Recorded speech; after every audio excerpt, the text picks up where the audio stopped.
Good morning, ladies and gentlemen. This is Aisha Shehi from the National Health Insurance Company Daman, and I am part of the disease management team. Thank you for joining us today in Breast Cancer Awareness Webinar. Breast Cancer Awareness Month is observed every year in October by health experts, health advocates, and the public to raise awareness and support those who are affected by breast cancer. In today's webinar, we are going to shed light on one of the most common types of cancer that affects women, which is breast cancer, presented by Professor Dr. Humaid Shamsi. On a side note, please note that you can send your questions through the Q&A chat box anytime during the presentation, and we will allocate 15 minutes at the end to answer these questions. It's our pleasure to have with us today Professor Dr. Humaid Shamsi. He is the president of the Emirates Oncology Society and the lead of the Gulf Cancer Society. He is also a professor of oncology at the University of Sharjah and Gulf Medical University and the director of Burjeel Oncology Services in the UAE and GCC. He is consultant medical oncologist and holds a triple board certification from USA, UK, and Canada. He is the only oncologist in the UAE who has fellowship in gastrointestinal cancer. He worked as a consultant oncologist at the prestigious MD Anderson, which is considered the #1 cancer center globally. He published more than 100 publications and the first book about cancer in the Arab world in 2022. He has won numerous local, national, and international awards for his contribution for cancer care in the region. He is the chairman of the UAE Oncology and Hematology Fellowship Program by the NIHS and the chairman of MENA region for colorectal cancer by the NCCN guidelines. Professor Dr. Humaid Shamsi, welcome. The floor is yours. Bismillah ar-Rahman ar-Rahim. Assalamu alaikum wa rahmatullahi wa barakatuh, and good morning from London. And thank you so much for Daman, who is our partner in providing the best healthcare for our patient in UAE. And we look forward, inshallah, today to give you an insight about cancer. I've been asked to give a talk about breast cancer, but I will give definitely the talk about breast cancer. But either you are a male or female, you will certainly, inshallah, learn something, because I will be focusing about many things about prevention of cancer, how to treat cancer, and also focus on different types of cancers, colon cancer, lung cancer. And I promise you, you will learn something that may affect your health in the future, and it will give you, inshallah, a positive impact about the right decision for you and your family. So with this, I will start my presentation with sharing the slides. And I call this talk, Let's Talk About Cancer. Let's talk about cancer because we are in a society that really doesn't like the word cancer. And until a few years ago, the word cancer was not even mentioned. We used to call it that disease, or he was affected by some disease, avoiding the term or the word cancer.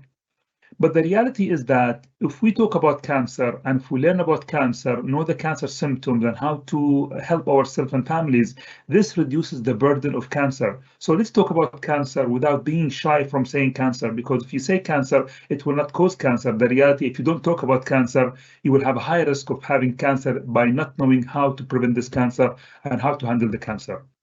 So I'll talk about cancer, what's cancer, what's causing cancer, symptoms of cancer, and also how do we treat cancer nowadays, and some myth about cancers and how these are not true. And also we'll talk about how can we get checked. So let's start with a very simple question. How old do you think the cancer is? Do you think this is only in the last 100 years? Or this is actually more than that, 500, 1,000 years, 5,000 years, or you're not sure? Unfortunately, most people think that, cancer is a modern disease, but the reality, this is not true. If we look at some of the pharaonic civilization, items, and you can see that, breast cancer has been described very clearly in their ancient medical books. They describe the breast cancer as a disease that affects the female breast and causes erosion and and there is no cure for this disease. So the cancer has been described very clearly, especially breast cancer, over 5,000 years ago. So it's not it's not an old disease. It's a new disease. It's an old disease, but we start to have more understanding of cancer in general over the last 50 to 60 years. Also, there are some traces of prostate cancer in a mummy from the pharaonic era. When they did the CT scans and MRI, they found these spots in the spine, which is clearly indicating this mummy had a prostate cancer.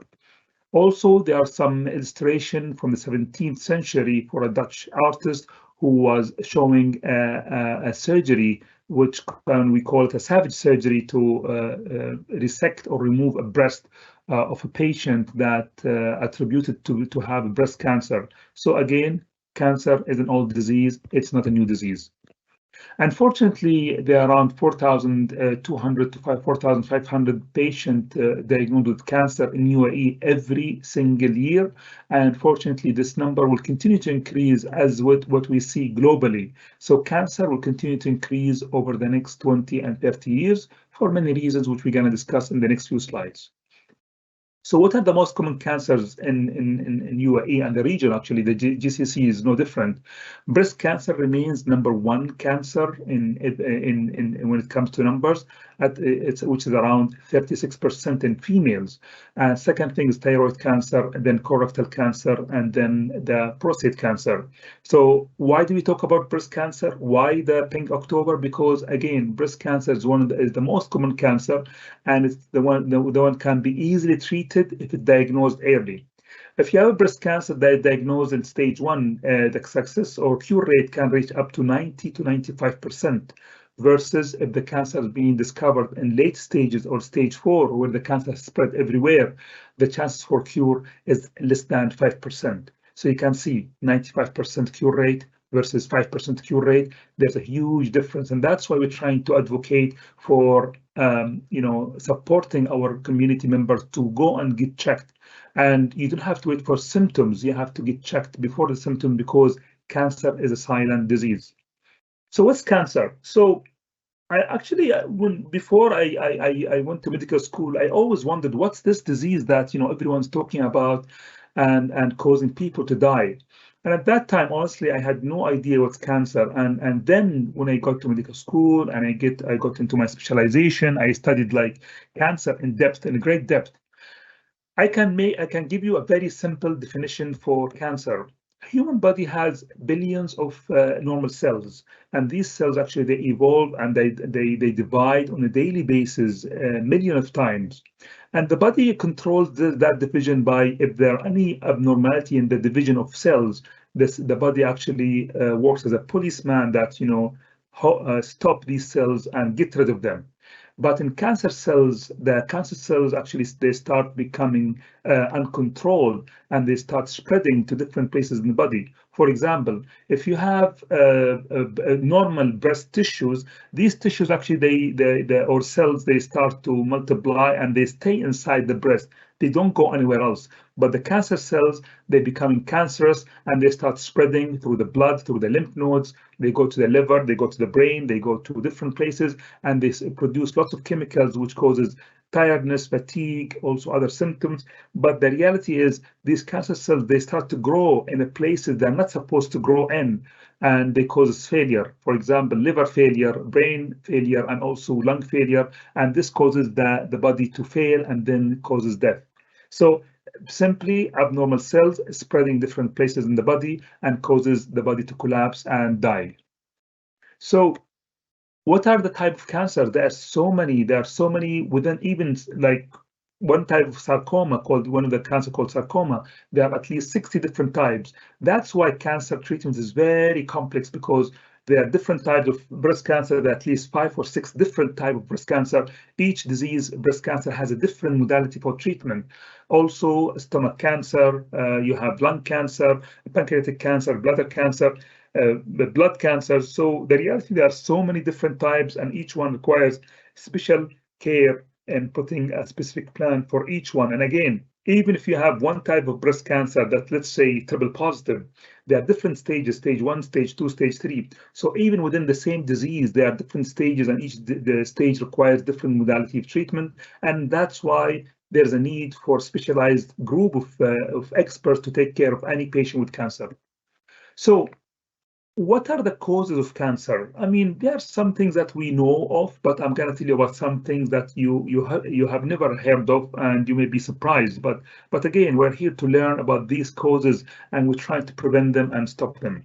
So there are so many causes of cancer, and some of them actually we can control, others we cannot control. For example, we cannot control getting older. As you get older, you are at higher risk of having cancer. It doesn't mean that younger people are not at risk of having cancer, which I'm going to explain to you in a few slides as well. But as you get older, your body becomes weaker, your immune system becomes weaker, so cancer has a better chances to grow in your system. Other causes that also we cannot control is genetics. If you have a family history of cancer, you're at higher risk of having cancer. It doesn't mean that necessarily you will have cancer. Well, actually, some diseases, yes, but in general, general family history increase the risk of cancer. But there are some genes that certainly you will have cancer, like a BRCA1. If you have it, it's a given. You're going to have a breast cancer. It's a matter of time. Other causes that we cannot control, if you have diseases in your liver, increases your risk of having some liver cancers. But there are some other factors which we can control, like smoking, like drinking alcohol, like secondhand smoking, and also exposure to some occupational hazards, which we can control also by having protective gear. Let's talk about the elephant in the room, which is smoking. Unfortunately, smoking, even though it's been declining in Europe and in US, in our region, in the Arab region, actually, it is increasing, especially in younger population.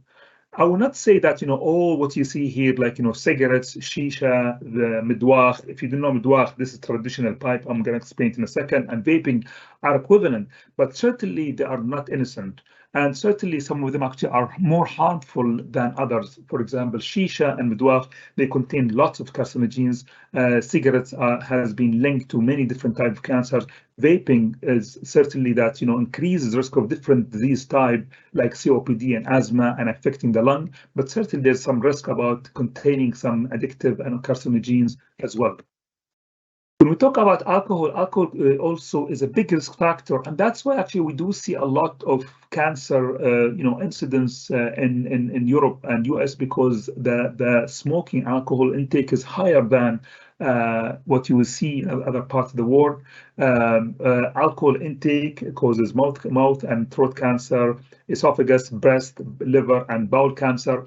The old thinking was if you drink a little bit of wine, it can be protective, but actually the newer studies has shown that even a small amount can increase your risk of cancer.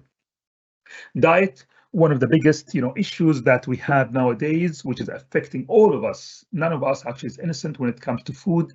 Unfortunately, what we eat is our disease. We are eating unhealthy food. We're eating, lots of fast food, easier for us, quick for us, cheaper. But the reality is food is the source of different types of cancers that, we are unable to address in a proper way when it comes to our families and our society. So always think about what you eat. What you eat will affect your risk of cancer. Unfortunately, eating junk food or unhealthy food can increase your risk of obesity.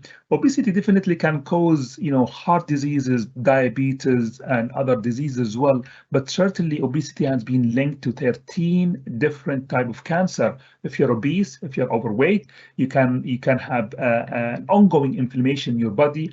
This inflammation can increase your risk of developing cancer, brain cancer, esophageal, breast cancer, stomach cancer, colon cancer. And again, I'm not here to scare you. I'm here to educate you so you can make the right decision for yourself and your family, especially if you have kids that are overweight, because being overweight as a child, this will increase your risk of having cancer in the future. So it's something that you can think about. How can you protect your family and loved one from the risk of cancer?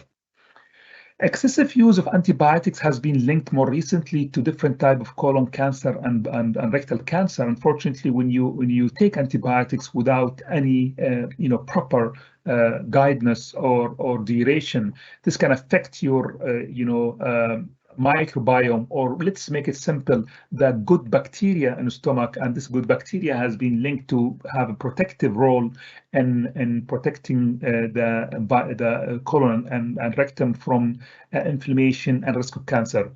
I'm not saying don't take antibiotics. Take it as prescribed by a physician for the short period of time, but don't make it a habit, because some people, they buy antibiotics from outside the country, they bring it here, and every time they have a cold or flu, they pop up the antibiotics. It's not right, because again, besides having the increased risk of cancer, you can also reduce the efficacy of the antibiotics on the society when they need them most. Vitamin D and cancer, there have been many studies looking at the vitamin D low level and risk of cancer. And some of these actually studies are conflicting, some actually they are linking, some other not linking. But more recent studies has been linking vitamin D deficiency with colon and rectal cancer. But the bottom line is vitamin D is very important for your health, even though it's not linked with cancer and the studies are not conclusive. If you take good amount of vitamin D and maintain healthy vitamin D level in your body, this can have you can have a healthy bones and also give you an energy and also increase your ability to maintain a healthy lifestyle. So maintain a vitamin D level that's normal, because it may protect you from cancer. Coffee and cancer? No, don't worry. This is actually good news. Coffee consumption has been linked to reduce risk of different types of cancer. Having said that, the excessive heat drinking tea or coffee can cause erosions or inflammation in the pipe that connects the mouth and the stomach, which is called the esophagus, and also in the stomach. There are some cultures where they boil the tea or the coffee to very high degrees, and they consume them when they are very hot. So avoid that, because the chronic consumption of very hot drinks can cause, again, the inflammation, which also increases the risk of cancer in the long term. Infectious diseases and cancer. Having diseases like HIV, which leads to AIDS, hepatitis C, which can be gained or contacted through sexual contact. Again, they can increase risk of different types of cancer, including sarcomas, lymphomas, liver cancer. And also there are some viruses that more common in some parts of the world, like in Africa, as we can see here with this child who has lymphoma from a virus. So there are some diseases that can lead to cancer, but cancer per se, it's not contagious. Cancer does not, pass from someone to another. What about the causes for prostate cancer? Prostate cancer, again, it's an older, age disease. If you have family history, also there are some ethnicities like Africans, they have a higher risk of having prostate cancer. Also, obesity and diet can affect your risk of having prostate cancer. Let's talk about breast cancer and what are the potential causes. Again, the older you get, the more likely you have breast cancer. But unfortunately, we're seeing more and more younger, ladies with the breast cancer. I see actually young ladies in their 30s and 40s every single day when I'm in clinic. I see them that, at this age group. And in fact, last week I had 8 patients with breast cancer in one day, and 5 of them, they were in their 30s and 40s. So this is something I'm going to discuss in a few slides as well. But definitely age increases your risk of cancer, but being middle age or younger does not protect you from cancer as well. Hereditary, as I mentioned, that if you have family history or if you have genes make you more prone to having breast cancer, you should also be aware of that.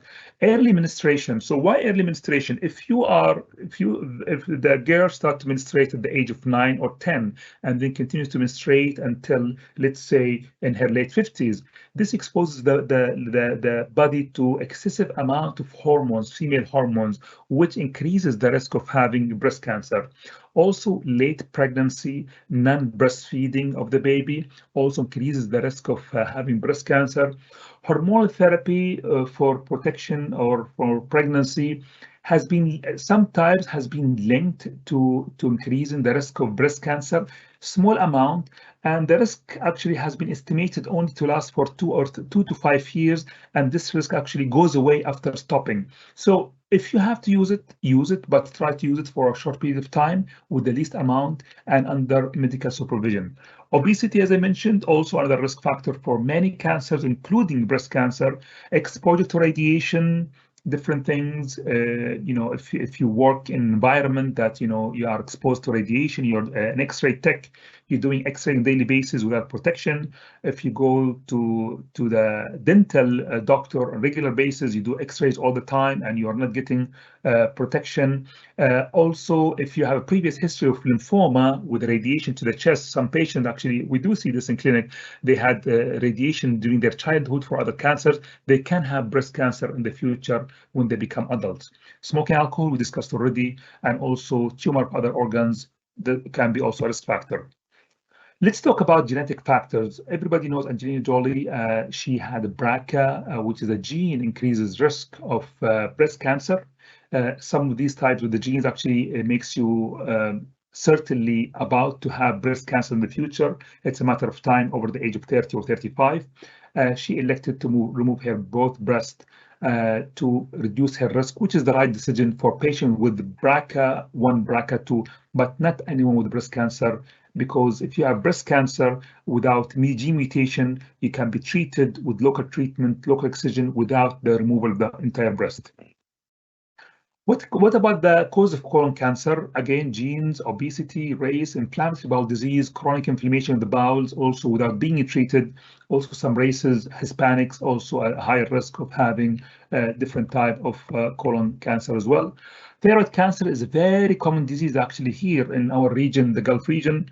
We don't know why. It's higher than what we see in Europe and US, but it's lower than Korea and some of the Asian countries. We don't know why, but we think maybe there's because the low iodine level, gene mutations, other factors, environmental factors. But certainly the good thing about thyroid cancer, it's one of the most, alhamdulillah, easily treated cancers. And I tell my patient that, I don't consider thyroid cancer as a cancer because, alhamdulillah, this is one of the easiest diseases that which can be cured easily with doing the right procedure and the right treatment. Lung cancer, family history, radiation exposure. I'm going to talk about it in a little bit in some depth, and definitely smoking and secondhand smoking as well. Smoking, unfortunately, as I mentioned earlier, causes different type of cancer, but we're seeing more and more people smoking different things. And you can see also there are some toys encouraging kids actually to try my first hookah or shisha.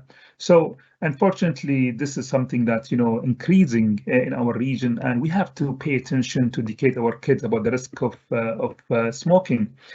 And the problem is not about the smokers, because sometimes smokers are just, stubborn. They don't want to think about the risk to themselves, and they say, they're okay, they're happy. There are many people that smoke for many years. They're living to the age of 90 and 100, which is true, but they are minority, because people who has cancer and they die from cancer, they will not tell you, oh, I got cancer from smoking, so don't stop.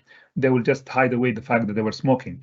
Even when we see patients in the clinic and they have a history of smoking and they have lung cancer, and we ask them, like, did you smoke? They are a little bit hesitant or reluctant to tell you how much they smoke, for how long they smoke, because they are ashamed and they know this is caused by smoking.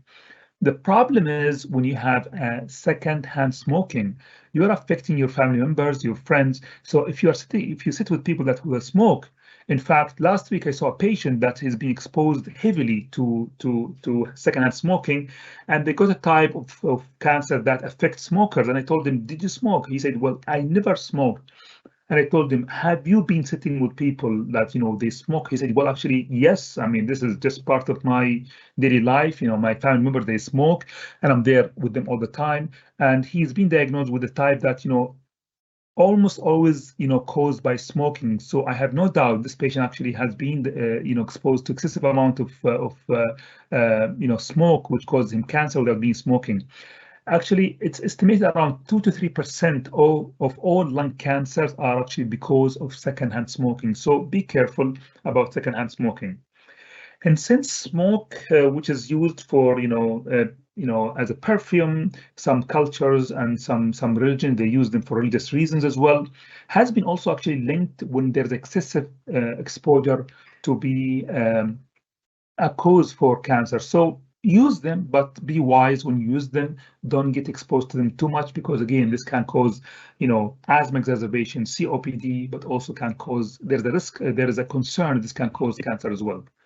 In a study that we published, I think 2 or 3 years ago, we looked at the percentage of people, young people in UAE between the age of 20 and 39, and we asked them if they were smoking, and 77% of the smokers were actually smoking tobaccos, 15% midwah, shisha 6.8, and cigar. These are the fancy ones actually, only less than 1%, 0.66.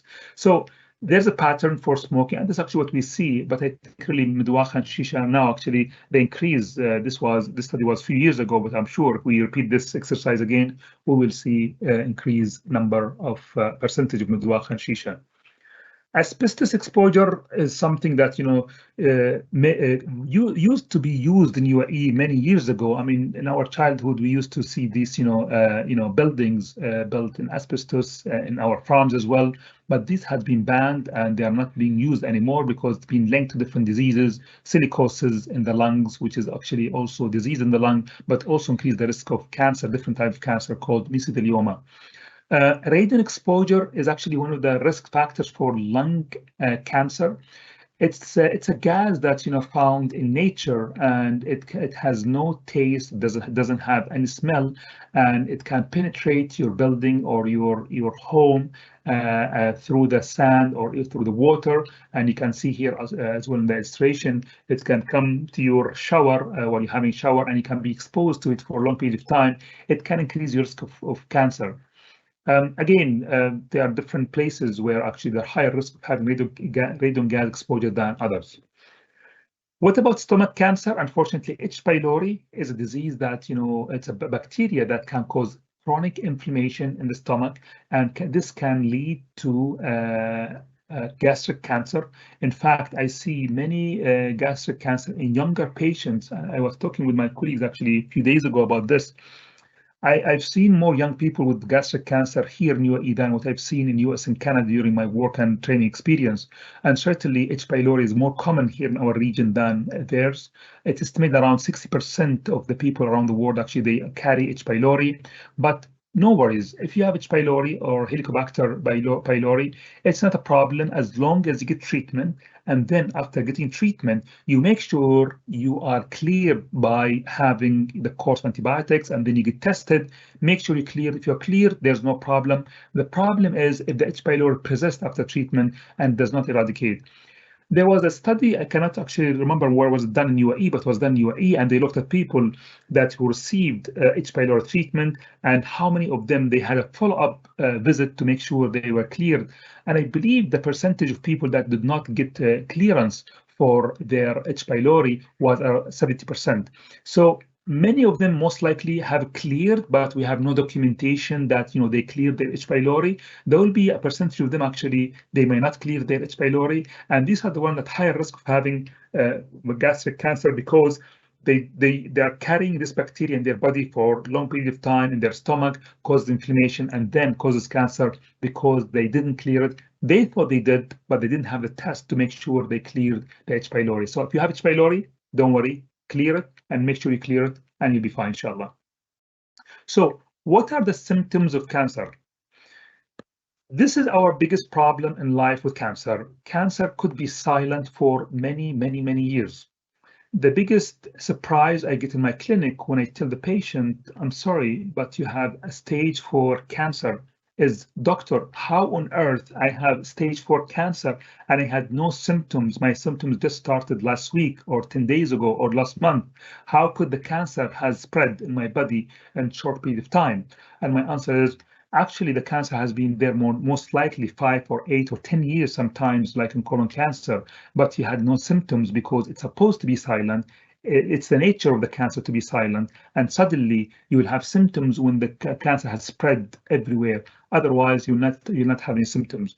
So having no symptoms is the biggest problem, and that's why I try to advocate for pushing our society members to go and do the screening, because if you screen and you identify yourself as having cancer, your chances for cure are far, far more, as I mentioned earlier, than waiting for symptoms. If you have symptoms, then maybe it's a little bit too late because the cancer has spread, and it's the chances for cure are very low. What about general symptom that may indicate cancer? Losing weight without trying, it's something that I've seen over and over with my patients. And usually, actually, they are happy because they say, well, we tried diet. But no, actually, you will not lose 15, 20 kilos in a month or 2 months with even any type of diet. So patients usually are happy because they're losing weight, but the reality is no, you're losing weight because the cancer actually is active in your body. Feeling tired, exhausted, but again, you could have these symptoms with low iron, anemia, low thyroid function, low vitamin D. So again, these are non-specific symptoms. Having lumps in your body, in your neck, in your groin area, itching all the body. This could be sensitivity, allergic reaction, but also could be a sign for cancer. Very heavy sweat, especially at night. This could be a sign for cancer or lymphoma or different type of liver cancers. But as you can see, these symptoms are non-specific. I don't want people to be obsessed with these symptoms, but again, they are non-specific, and that's why you have to be aware of your body. If you're not feeling well, go and get checked, and make sure you get checked properly, in a proper way. Make sure you get the right test done to make sure you don't have any diseases. There are some symptoms that are specific to some areas, like, if you have difficulty swallowing, if you are spitting blood, if you are peeing blood, or there's blood with your stool. If you see any blood in your body, don't ignore it. Anywhere from the mouth, from the anus, from the vagina, you have to make sure that this is something to be checked. And again, there are some different things that you have to be aware of as well, like coughing blood or difficulty swallowing, as I mentioned, or pain in the breast as well. What about childhood cancer? Unfortunately, childhood cancer can be a little bit misleading. Our kids, they complain a lot. I have a headache, I have neck pain, I have joint pain. And I've seen many parents, they blame themselves because their kids actually have been, complain about this. And sometimes they've even checked by doctors, but no specific, diagnosis has been made. So being aware of your child and being able to listen to your child is very important. If you don't feel, if you see your child is not doing well or not there themselves, you should start wondering what could be wrong. It doesn't have to be cancer, but always do not ignore your kids' complaints. What about breast cancer symptoms?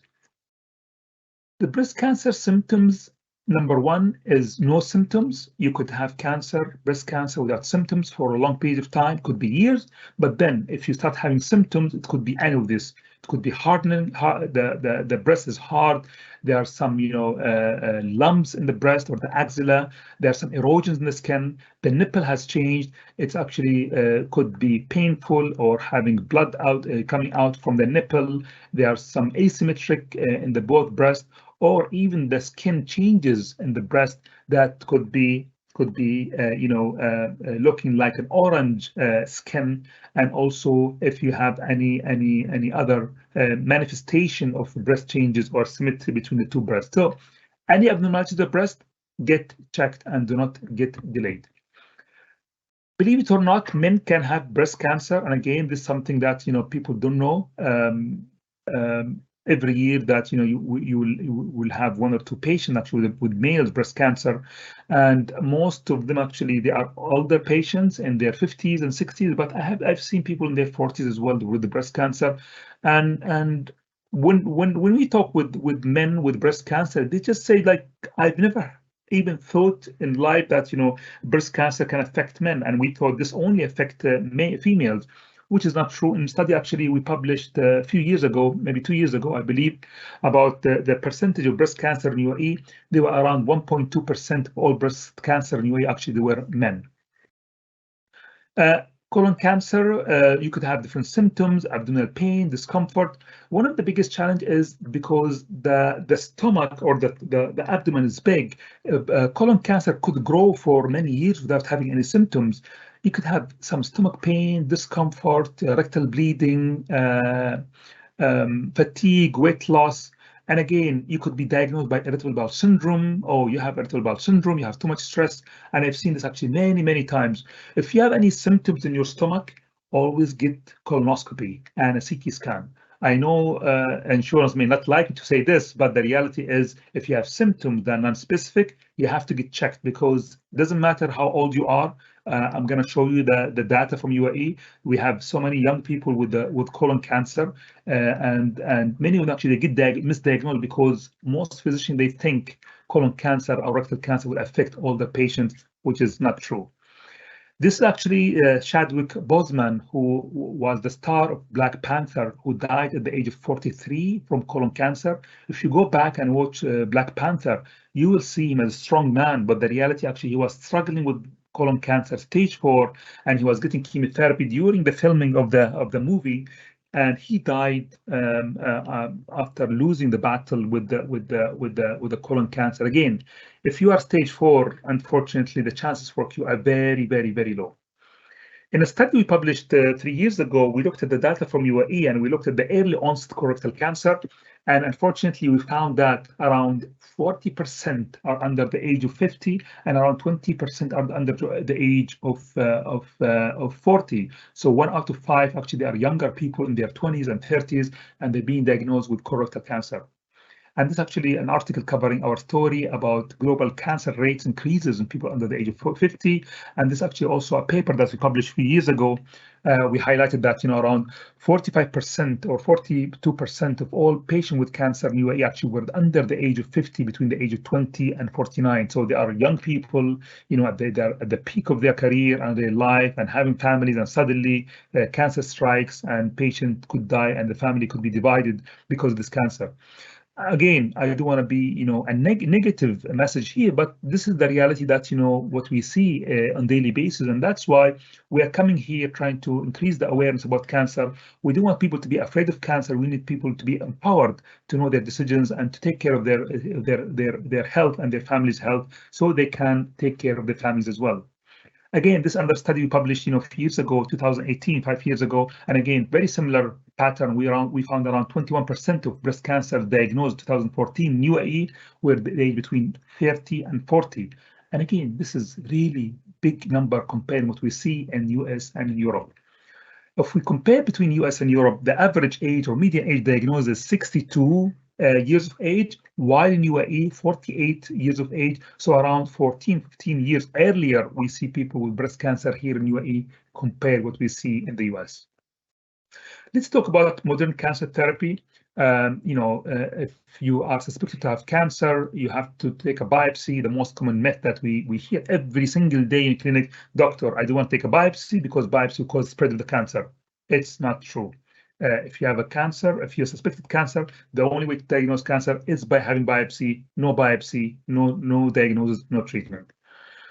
The modern treatment can be hormone therapy, surgery, bone marrow transplantation, chemotherapy, targeted therapy, radiation therapy, immunotherapy. I'm not going to spend too much time here, but the reality is when they tell you, oh, if you have cancer, you're going to die, it's not true. If you have cancer, depending on your stage, what type of cancer you have, where you're getting treatment, 68% precisely who has cancer, they will be cured. I'm talking about all the stages, stage 1, 2, 3, 4. So around 70% of all patients with cancer, they'll be cured. 30%, mostly the ones who has advanced cancer, will not be cured and will die from cancer. So cancer causing death is not true anymore. It's the reality. Maybe 30, 40 years ago, things has changed over the last few decades. There are modern immunotherapy, there are robotic surgeries as well, and also there's modern cancer therapies, including radiation, and also there is precision medicine. Precision medicine actually is what we are practicing nowadays. In the past, you can see group of patients with different colors, all of them with the colon cancer advanced stage. We all get the same treatment. Some will get better, some will be staying the same, some will get worse. But with precision medicine, we're looking at these patients, analyzing their genes, and we are putting them in different groups: green group, yellow groups, blue groups. Again, this is just an indication, description, but the reality, some they have specific genes, the other one has different genes, and each gene, each patient with the specific gene will be matched with the color match of their treatment, and then you will see a better treatment efficacy. And this is what's called precision medicine or precision oncology, and this is the way to move forward. We're doing this right now, but we'll do it more and more in the future once we have more tool and more understanding of the cancer in general. Bone marrow transplantation is something that we're very proud of in UAE, that we start to provide. This was not existing around 3 years ago. Now, in Burjeel Medical City, we provide more than 80 cases with success rate more than 98%. As you can see, this baby actually, she was at that time, she was 9 months. She was the youngest baby to have a bone marrow transplantation in UAE history. But we also had another baby around the age of 5 months who also had successful bone marrow transplantation. This is specifically for different disease sites and leukemias as well, and some thalassemia patient, but this patient had leukemia. Biggest problem is, doctor, we want to travel abroad, with treatment not available in UAE? No. 95% of treatment worldwide actually is available in UAE. UAE is very committed to provide the best care for their patients and their population. We have the latest advances. In fact, I have patients coming from abroad to Abu Dhabi and UAE to get their treatment because they cannot access the medication outside in their countries. And UAE actually one of the most advanced countries when it comes to approval. Usually when the drug is approved in US, it gets approved in UAE within a month or even less. Sometimes even was 1 week. So we have the latest advances in treatment. We have the expert in the country who can provide the best care for the patient locally without the need for traveling abroad. So I'm going to skip this just for the sake of time. I'll talk about prevention. Prevention, you have to have some decisions. If you're overweight, today is the time that you make a decision. You lose weight, you reach your ideal weight. Reaching the ideal weight is critical for your health, not only for cancer, but for risk of diabetes, risk of heart diseases and stroke as well. So making lifestyle choices, losing weight, and also maintaining healthy lifestyle and exercising is very critical. Stopping smoking and alcohol are also big ones when it comes to prevention of cancer and other disease. And also eating healthy is something that we have to think about. The most important of that as well is prevention of breast cancer. As I mentioned, all the above or the previous ones, but also we have to think about the mammogram. The need for mammogram starts at the age of 40, unless you have a family history. For example, someone who has a sister who's in her 40s, like let's say 42, got breast cancer. She doesn't have to wait until, and she is 30 years of age, she does not have to wait until she is 40 to start screening. No. Anybody with family history, they have to start screening 10 years before the age of their family member who had cancer. So you are early, because some of the cancer, they take 10 years to grow in your body. So always know about your family history and always know about your risk of cancer and try to work on them to reduce the risk of cancer. Believe it or not, 60% of colorectal cancer death could be prevented with screening only. Simply, if you screen, you reduce the risk of cancer. So what's the early screening for cancer? How do I screen? So basically, the whole idea, as I mentioned earlier, when you do screening, is to try to identify the cancer at the early stages, so you are able to identify these cells, get treatment, and be cured. Start screening for mammogram at the age of 40, every 1 or 2 years. And again, this depends on the finding of the breast, but certainly if you have family history, you have to screen earlier. Talk to your doctor and get your screening done. In fact, last week I saw 2 patients who went for screening, and we find very, very, very small breast cancer, and they were happy. I was happy because I told them this is very simple breast cancer. We can treat you and you'll be cured, inshallah. And if you haven't checked yourself, this could have grown and you have spread. Unfortunately, I see many patients clinic with breast cancer. They're in advanced stages because they never thought about breast cancer. Again, no one will ever think they will have cancer. Always when the patient come to my clinic and they have cancer, they are shocked they have cancer because they thought cancer is there, but it will not affect me. It will affect someone else. No, we are not immune, and the only way we can reduce burden of cancer is by getting screened.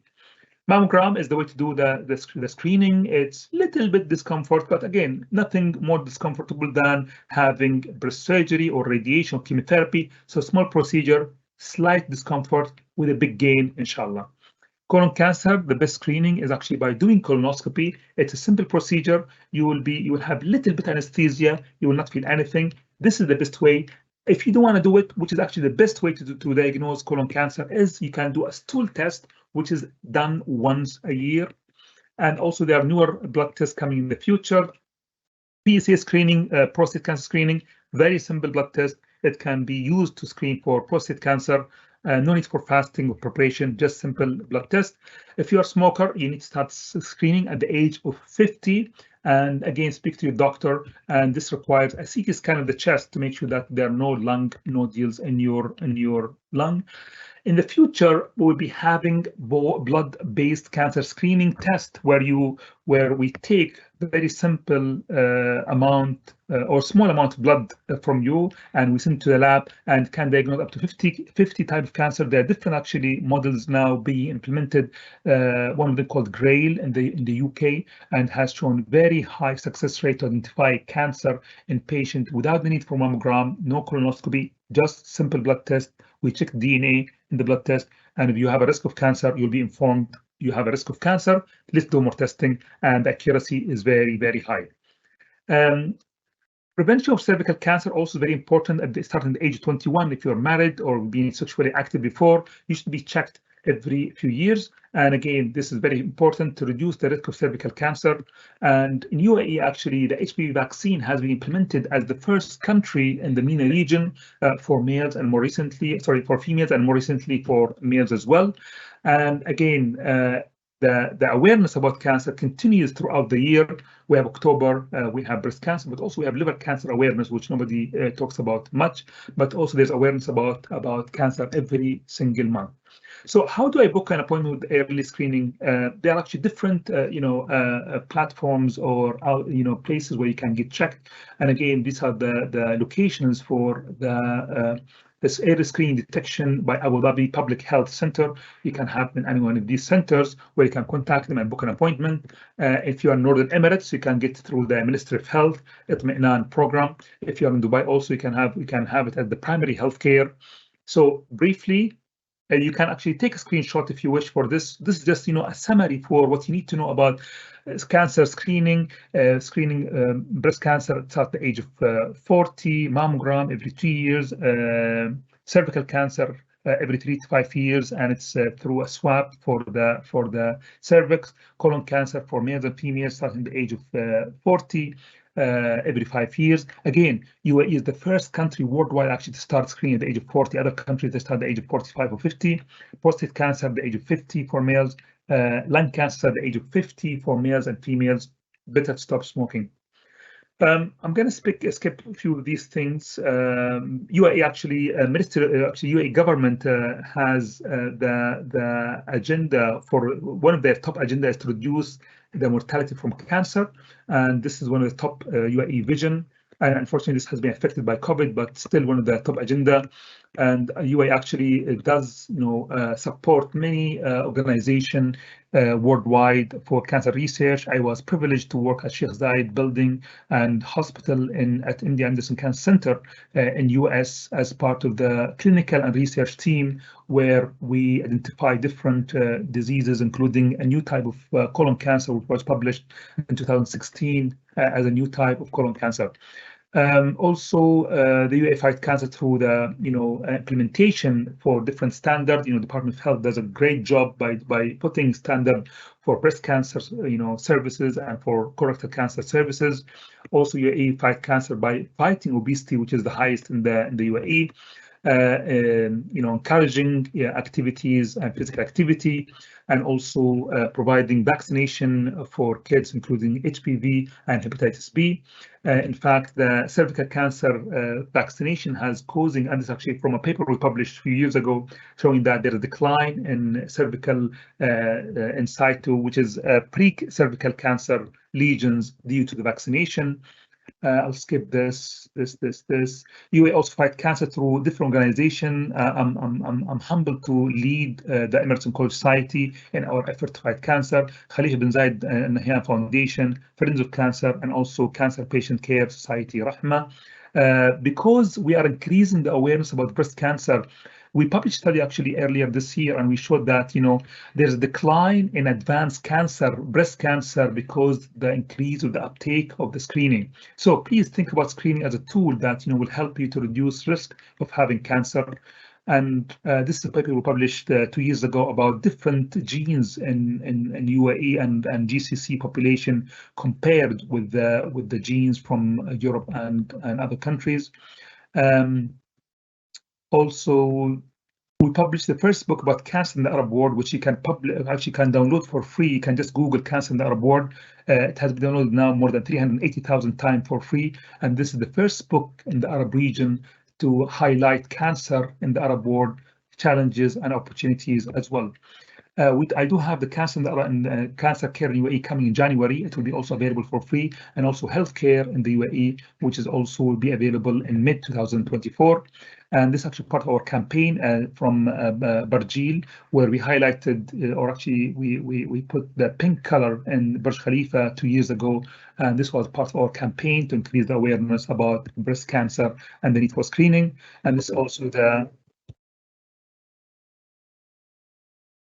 And with this, I would like to conclude. This is just my affiliation, Gulf Medical University, Gulf Cancer Society, Burjeel Holdings, and I'm more than happy to take any questions. And thank you so much for your attention. And I'll be more than happy to take your question and answer them to the best of my ability. Thank you, Doctor, for such an informative presentation around cancer and especially, of course, breast cancer. We will be moving now to our to the Q&A session, and we will try to answer as many questions as possible. So, Doctor, for our first question, can you explain the different stages of breast cancer and their treatment options? Okay, so there are different types of breast cancer, and the type actually, there are some more sensitive to treatment, like the hormone treatment. There are some types actually they don't carry hormonal receptors on them, and they called triple negative. Some of them they have a special protein called HER2. So the reality is there are different types of breast cancer, and before starting a treatment, you have to make sure that you are aware of the type of the breast cancer, and the doctor has to decide which type of breast cancer, and again, and what stage, because each stage actually they have different disease, different treatment plan. So simply, there are different type of breast cancer. Each one requires different treatment based on their hormone status, but also depending on their stage. Treatment could be from surgery plus radiation plus chemotherapy plus immunotherapy plus hormonotherapy plus targeted therapy. It's a very big topic, but the reality is you need a special care for each breast cancer patient, and they need a special plan for each one of them. Mm-hmm. And Doctor, when should ultrasound or MRI be used instead of or in addition to mammogram? If we have any suspicion for any masses, we add ultrasound. Sometimes also we add the MRI on the top of them. But sometimes also if you have a younger females in their 30s, 20s, the breast is more dense. So it's difficult for mammogram to identify any abnormal cells. So we tend to add the ultrasound and the MRI.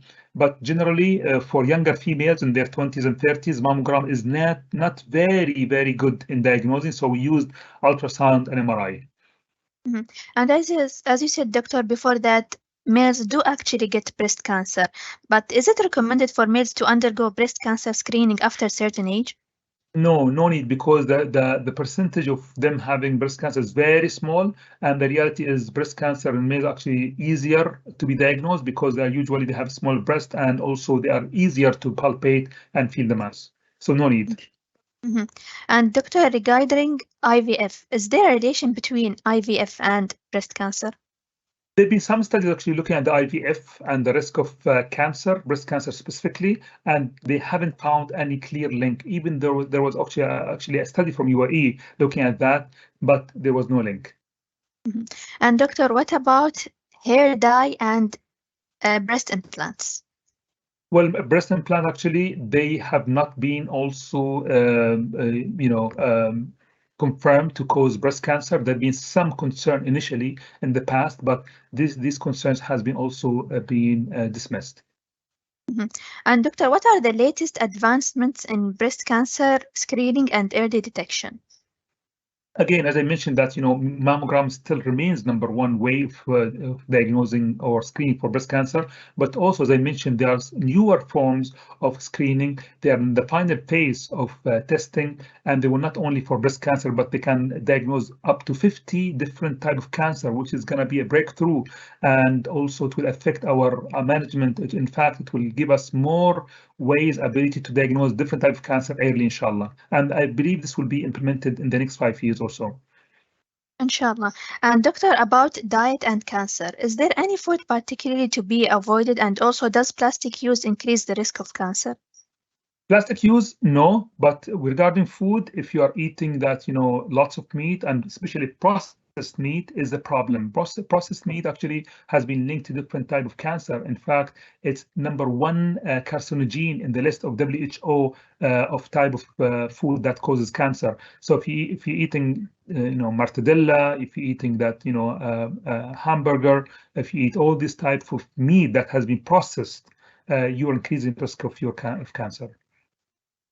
And as you mentioned, doctor, on one of your slides, that here in UAE, we get breast cancer at a very early stage compared to USA. So why is that?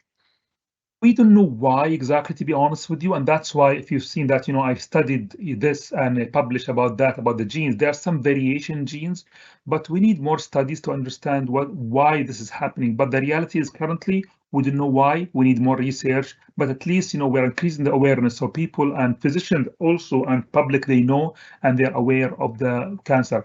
Currently, actually, I do have 3 females. They are in their 30s and 40s. They're pregnant and they have breast cancer currently as we talk now. One of them delivered last week, and the other one will deliver next week, and the other one will deliver by the end of October. So we're seeing more and more patients. I never had in my career that many patients who are pregnant, and have breast cancer at the same time. So it's reality. So every female should be aware of their breast, especially if they're pregnant. They could be told, oh, don't worry about it. This is actually normal changes in your breast. No, if you have concern, always get an ultrasound if you're pregnant for your breast. And doctor, for our last question today, are there any promising researches related to breast cancer treatment? There are so many. In fact, next week I'll be going to Madrid, where we have the European Society of Medical Oncology, and we'll be discussing the latest advances in breast cancer treatment. In fact, we do have many treatment, modalities, including immunotherapy, targeted therapy, which has not been even available last year. So every year we see new things coming, and certainly this adds on to our tools to, trying to help our patient with cancer. This is our last question today, doctor. Thank you for being here today, and thank you so much for your valuable input and raising awareness about cancer and breast cancer. Thank you very much, Professor Dr. Humaid Shamsi. You're welcome. And my last advice, please think about screening. It's for you and your family. Sure, doctor. Dear audience, this is the end of our webinar. Please take a moment to answer the survey questions. Your feedback and inputs are appreciated. Moreover, note that you can view the replay of the current webinar as well as the previous webinars in our YouTube channel, Daman Insurance. Thank you for joining us today, and special thanks to Professor Dr. Humaid Shamsi for your valuable input. Looking forward to meeting you all in our forthcoming webinars. Stay safe and enjoy the rest of the day.